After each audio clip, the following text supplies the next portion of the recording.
I'll read you the Wikipedia article for Back to the Future Part 2. Back to the Future Part 2 is a 1989 American comic science fiction film directed by Robert Zemeckis and written by Bob Gale.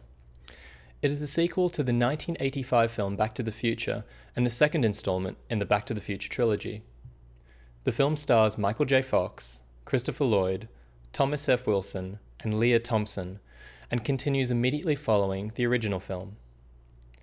After repairing the damage to history done by his previous time travel adventures, Marty McFly, played by Fox, and his friend Dr. Emmett Doc Brown, Christopher Lloyd, travel to 2015 to prevent McFly's future son from ending up imprisoned. However, their presence allows Biff Tannen, Thomas Wilson, to steal Doc's DeLorean time machine and travel to 1955, where he alters history by making his younger self wealthy. The film was produced on a $40 million budget and was filmed back-to-back with its sequel, Part 3. Filming began in February 1989, after 2 years were spent building the sets and writing the scripts. Two actors from the original film, Crispin Glover and Claudia Wells, did not return for the final two. While Elizabeth Shue was recast in the role of Wells' character, Jennifer, Glover's character, George McFly, was not only minimized in the plot, but was obscured and recreated with another actor. Glover successfully sued both Zemeckis and producer Bob Gale, changing how producers can deal with the departure and replacement of actors in a role. Back to the Future Part 2 was also a groundbreaking project for effects studio Industrial Light and Magic, ILM. In addition to digital compositing, ILM used the VistaGlide motion control camera system, which allowed an actor to portray multiple characters simultaneously on screen without sacrificing camera movement. Back to the Future Part 2 was released by Universal Pictures on November 22, 1989. The film grossed over $331 million worldwide, making it the third highest-grossing film of 1989. The plot. On October 26, 1985, Dr. Emmett Doc Brown arrives in his flying DeLorean time machine and persuades Marty McFly and his girlfriend, Jennifer Parker, to come back to the future with him to help their future children. Biff Tannen witnesses their departure. They arrive on October 21, 2015, where Doc electronically knocks out Jennifer and leaves her asleep in an alley, explaining that she should not have too much knowledge of future events. He has Marty pose as his own son to refuse an offer to participate in a robbery with Biff's grandson, Griff. Marty switches places with Marty Jr. and refuses Griff's offer, but Griff goads Marty into a fight. Griff and his gang are arrested after they crash into the local courthouse, saving Marty's future children. Before rejoining Doc, Marty purchases Gray's Sports Almanac, a book detailing the results of major sporting events from 1950 to the year 2000. Doc discovers it and lectures Marty about attempting to profit from time travel, but before Doc can adequately dispose of it, they are interrupted by the police, who have found Jennifer incapacitated and are taking her to her 2015 home. They pursue, as does Biff, who has overheard their conversation. Jennifer wakes up in her 2015 home and hides from the McFly family. She overhears that her future self's life with Marty is not what she expected, due to his involvement in an automobile accident. She witnesses Marty's co-worker Needles goading him into a shady business deal, which leads to Marty's firing. Attempting to escape the house, Jennifer encounters her 2015 self, and they faint. While Marty and Doc attend to her, Biff steals the time machine and uses it to travel back to 1955 and give the almanac to his younger self to get rich betting, then returns to 2015. Marty, Doc, and an unconscious Jennifer return to 1985, unaware of Biff's actions. The 1985 to which they return has changed dramatically. Biff has become wealthy and corrupt, and has changed Hill Valley into a chaotic dystopia. Marty's father, George, was killed in 1973, and Biff has forced Marty's mother, Lorraine, to marry him. Doc has been committed to an insane asylum. Doc and Marty find evidence that 2015 Biff used the time machine and deduce that he changed the past. Marty confronts 1985 Biff, who says he received the almanac on November the 12th, 1955, then reveals that it was he who shot George as he prepares to kill Marty. Doc arrives and incapacitates Biff, allowing him and Marty to flee to 1955. Marty secretly follows 1955 Biff and witnesses him receive the almanac from his older self. Marty then follows him to the high school's Enchantment Under the Sea dance before being careful to avoid interrupting the events from his previous visit. Eventually, Biff leaves the almanac with Doc and Marty in pursuit. In a roadway pursuit, Marty takes the almanac from Biff, who crashes into a manure truck as Doc and Marty fly away in the time machine. With Doc hovering above in the time machine as a thunderstorm approaches, Marty burns the almanac on the ground and undoes Biff's damage to history. Before they can go back to the future, however, the time machine is struck by lightning and disappears. Suddenly, a courier from Western Union arrives and hands Marty a 70-year-old letter from Doc stating that he was sent back to 1885 by the lightning strike. Marty races back into town to find the 1955 Doc who, seconds earlier, has just helped the original Marty from his first time travel incident go back to 1985. Doc is shocked by Marty's sudden reappearance and faints. The cast of the film, led by Michael J. Fox as Marty McFly, Marty Jr., and Marlene McFly. Christopher Lloyd plays Dr. Emmett Doc Brown. Thomas F. Wilson is Biff Tannen and Griff Tannen. Leah Thompson plays Lorraine Baines McFly. Elizabeth Shue plays Jennifer Parker. James Tolkien as Mr. Strickland. Jeffrey Wiseman as George McFly, and Crispin Glover as George McFly in the archival footage. Flea as Douglas J. Needles. Elijah Wood, 8 years old at the time of filming, makes his first film appearance as one of the boys watching Marty playing a video game in 2015. The development. Director Robert Zemeckis said that, initially, a sequel was not planned for the first film, but its huge box office success led to the conception of a second installment. He later agreed to do a sequel, but only if Michael J. Fox and Christopher Lloyd returned as well. With Fox and Lloyd confirmed, Zemeckis met with a screenwriting partner, Bob Gale, to create a story for the sequel. Zemeckis and Gale would later regret that they ended the first one with Jennifer in the car with Marty and Doc Brown, because it required them to come up with a story that fit her in, rather than a whole new adventure. Gale wrote most of the first draft by himself, as Zemeckis was busy making Who Framed Roger Rabbit. At first, the film was to take place in 1967, but Zemeckis later stated that the time paradoxes of it provided a good opportunity to go back to 1955 and see the first one's events in a different light. While most of the original cast agreed to return, a major stumbling block arose when negotiating Crispin Glover's fee for reprising the role of George McFly. When it became clear that he would not be returning, the role was rewritten so that George is dead when the action takes place in the alternative version of 1985. The greatest challenge was the creation of the futuristic vision of Marty's hometown in 2015. Production designer Rick Carter wanted to create a very detailed image with a different tone from the film Blade Runner, wishing to get past the smoke and chrome. Carter and his most talented men spent most months plotting, planning, and preparing Hill Valley's transformation into a city of the future. Visual effects art director John Bell stated that they had no script to work with, only the indications that the setting would be 30 years into the future featuring, quote, something called hoverboards. When writing the script for the film, Gale wanted to push the first one's ideas further for humorous effect. Zemeckis said he was somewhat concerned about portraying the future because of the risk of making widely inaccurate predictions. According to Gale, they tried to make the future a nice place, quote, where what's wrong is due to who lives in the future as opposed to the technology, in contrast to the pessimistic Orwellian future seen in most science fiction. To keep production costs low and take advantage of an extended break Fox had from Family Ties, which was ending its run when filming began, it was shot back-to-back with the sequel, Part 3. Production. It took 2 years to finish the set building and the writing on the script before shooting could finally begin. During the shooting, the creation of the appearance of the, quote, aged characters was a well-guarded secret, involving state-of-the-art makeup techniques. Michael J. Fox described the process as very time-consuming. It took over 4 hours, although it could be worse. Principal photography began on February the 20th, 1989. For a 3-week period nearing the conclusion of the film, the crew split and, while most remained shooting part 3, a few, including writer-producer Gale, focused on finishing its predecessor.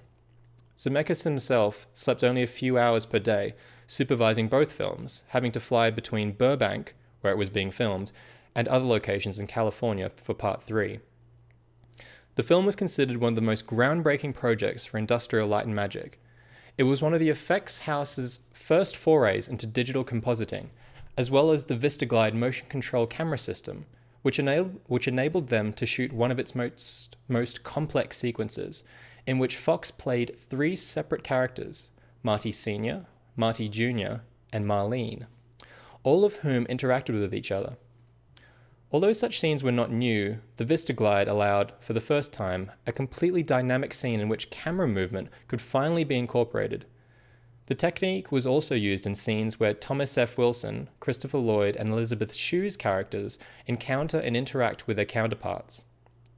It is also a brief moment of computer-generated imagery in a holographic shark used to promote a fictional Jaws 19, which wound up unaltered from the first test done by ILM's digital department because effects supervisor Ken Ralston, quote, liked the fact that it was all messed up. As the film neared release, sufficient footage of Part 3 had been shot to allow a trailer to be assembled. It was added to the conclusion of Part 2, before the closing credits, as a reassurance to moviegoers that there was more to follow. Replacement of Crispin Glover. Crispin Glover was asked to reprise the role of George McFly. He expressed interest, but could not come to an agreement with the producers regarding his salary. He later stated in a 1992 interview on The Howard Stern Show that the producers' highest offer was $125,000, which was less than half of what the other returning cast characters were offered. Gale has since asserted that Glover's demands were excessive for an actor of his professional stature at that point in time. Later, in an interview on the Opie and Anthony show in 2013, he stated that the primary reason was a philosophical and ethical disagreement on the overall moral that the film was conveying. Rather than writing George McFly out of the film, Zemeckis used previously filmed footage of Glover from the first film, as well as new footage of actor Jeffrey Wiseman, who wore prosthetics including a false chin, nose, and cheekbones. Various techniques were used to obfuscate Wiseman's appearance, such as placing him in the background rather than the foreground, having him wear sunglasses, and even hanging him upside down. Glover filed a lawsuit against the producers of the film on the grounds that they neither owned his likeness nor had permission to use it. As a result of this suit, there are now clauses in the Screen Actors Guild collective bargaining agreements, which state that producers and actors are not allowed to use such methods to reproduce the likeness of other actors. The replacement of Claudia Wells. Claudia Wells, who had played Marty McFly's girlfriend Jennifer Parker in the first film, was to reprise her role, but turned it down due to her mother's ill health. The producers cast Elizabeth Shue instead, which involved reshooting the closing scenes of the first film for the beginning of Part 2. The reshot sequence is a near shot-for-shot match with the original, with only minor differences. For example, Doc noticeably hesitates before reassuring Marty that his future self is fine, something he did not do in the first film. Wells returned to Hollywood with a starring role in the 1996 independent film Still Waters Burn. She's one of the few cast members not to make an appearance within the bonus material on the Back to the Future trilogy DVD set released in 2002. However, she is interviewed for the Tales from the Future documentaries and the trilogy's 25th anniversary issue on Blu-ray disc in 2010. In 2011, she finally had the opportunity to reprise her role for the first film, 26 years after her last appearance in the series. She provided the voice of Jennifer Parker for the Back to the Future game, Back to the Future, The Game by Telltale Games. The hoverboard hoax. Zemeckis said on the film's behind-the-scenes featurette that the hoverboards, flying skateboards, used in it were real, yet not released to the public due to parental complaints regarding safety. Future of, quote, real hoverboards was also featured in the extras of a DVD release of the trilogy. A number of people thought Zemeckis was telling the truth and requested them at toy stores. In an interview, Thomas F. Wilson said one of the most frequent questions he was asked was if they are real. Depiction of the future. According to Zemeckis, the 2015 depicted in the film was not meant to be an accurate depiction of the future. Quote, "For me, filming the future scenes of the film were the least enjoyable of making the whole trilogy, because I don't really like films that try and predict the future. The only one I've actually enjoyed were the ones done by Stanley Kubrick, and not even he predicted the PC when he made A Clockwork Orange. So, rather than trying to make a scientifically sound prediction that we were probably going to get wrong anyway, we figured, let's just make it funny." Despite this, the filmmakers did do some research into what scientists thought may occur in the year 2015. Bob Gale said, "We knew we weren't going to have flying cars by the year 2015, but God, we had to have those in our movie." However, the film did correctly predict a number of technological and sociological changes, including the rise of ubiquitous cameras, unmanned drones for mundane tasks, flat panel, widescreen television sets mounted on walls with multiple channel viewing, video chat systems, hands-free video game systems, wearable technology, and head-mounted displays. Although payment by thumbprint is not widely used, fingerprint scanning is in use as security at places such as airports and schools, where it is also used to authorize payments for meals. Cars and other vehicles have been able to be run using fuel generated from food wastes, though not through a fusion reactor as suggested by the film. Other aspects of the depiction of the future had not come to pass by 2015, but efforts were made to replicate the technology advances. The film shows Marty putting on Nike tennis shoes with automatic shoelaces. Nike released a version of their Hyperdunk Supreme shoes, which appears similar to Marty's, in July of 2008. Fans dubbed them the Air McFly.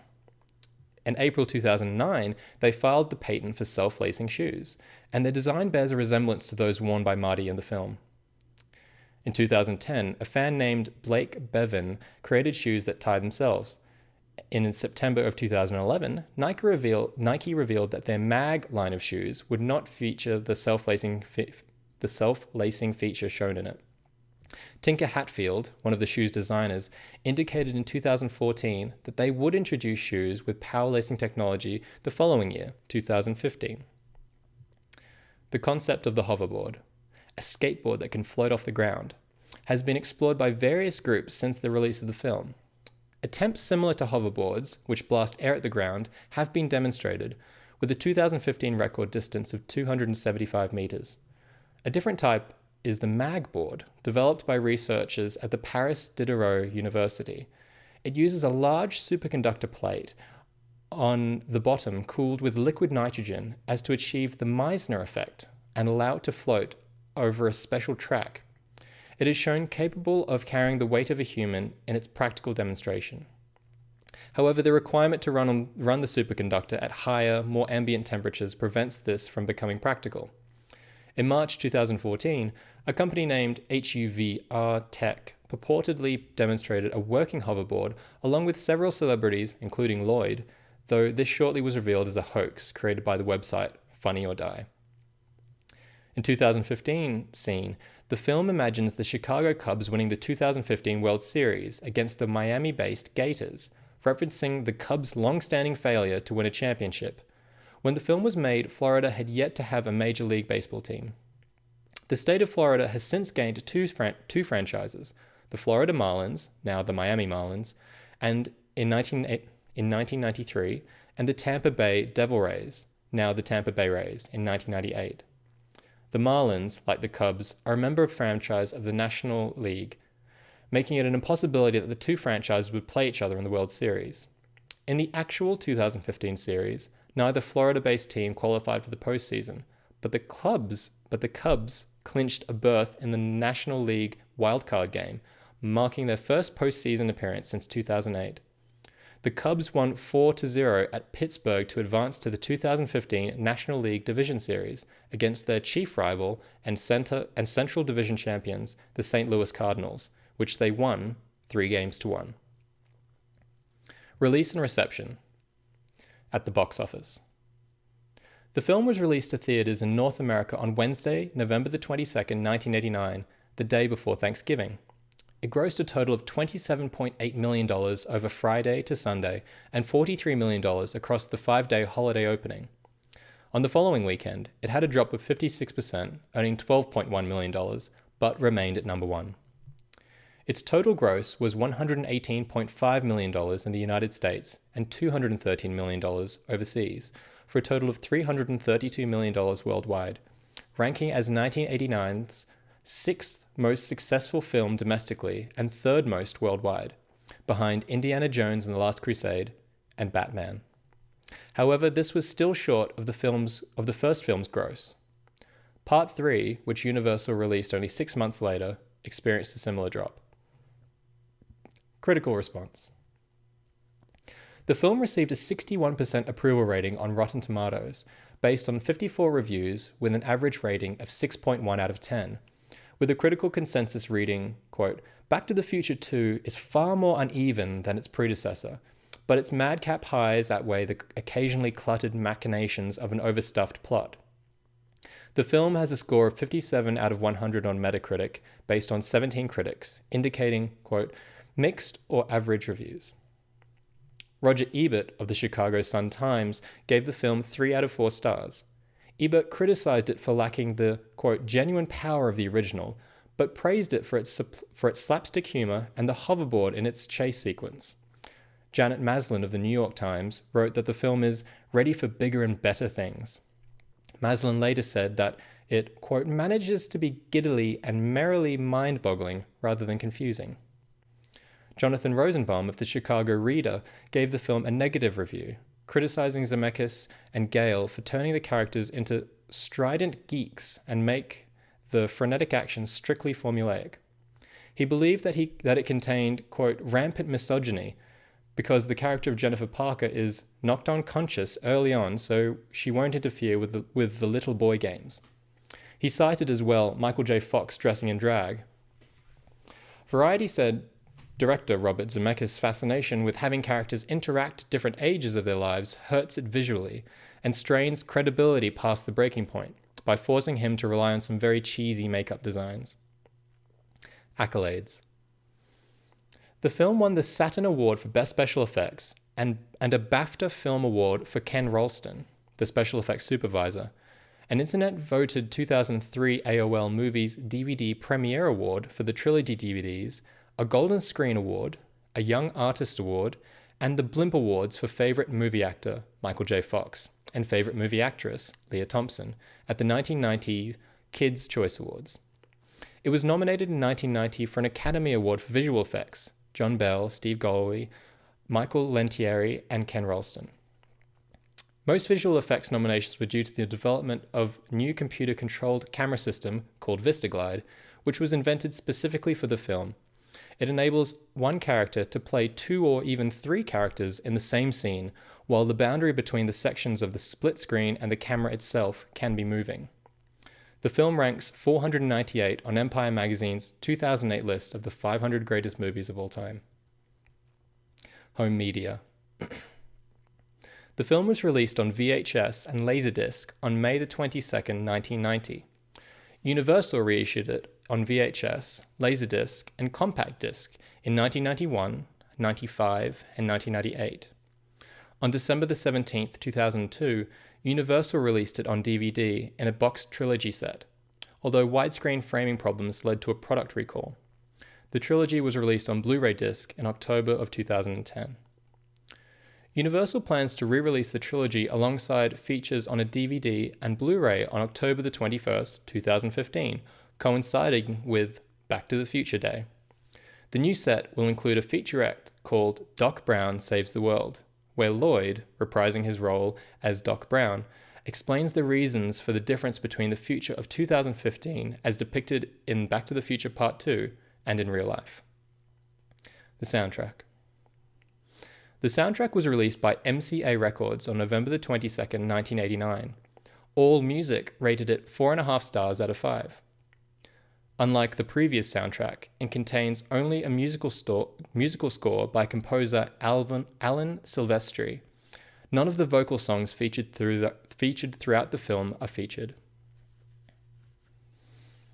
Songs in the film not included on the soundtrack album are Beat It, performed by Michael Jackson, I Can't Drive 55, performed by Sammy Hagar, Mr. Sandman, performed by the Chordettes, Papa Loves Mambo, performed by Perry Como. Back to the Future Day. To honor the film, October the 21st, 2015, the date used for the setting of the future events during the first act of the film has been called Back to the Future Day by the media. Many promotions have been planned to celebrate the film series on this date, many playing to the depiction of the future in the film, including Universal Pictures created a trailer for Jaws 19, the fictional 3D film advertised in the future setting. Universal and Mattel produced an advertisement for the fictional child's hoverboard as seen in the film. Pepsi produced a limited run of the Pepsi Perfect soft drink, including the unique bottles to be sold starting on October the 21st, 2015. And Rocket League will release the Back to the Future Car Pack DLC on October the 21st, with DeLorean as a battle car and other Back to the Future related items. Several theaters are offering back-to-back screenings of the Back to the Future trilogy on October the 21st, and the town of Reston, Virginia will temporarily change its name to Hill Valley to commemorate the series during its annual film festival.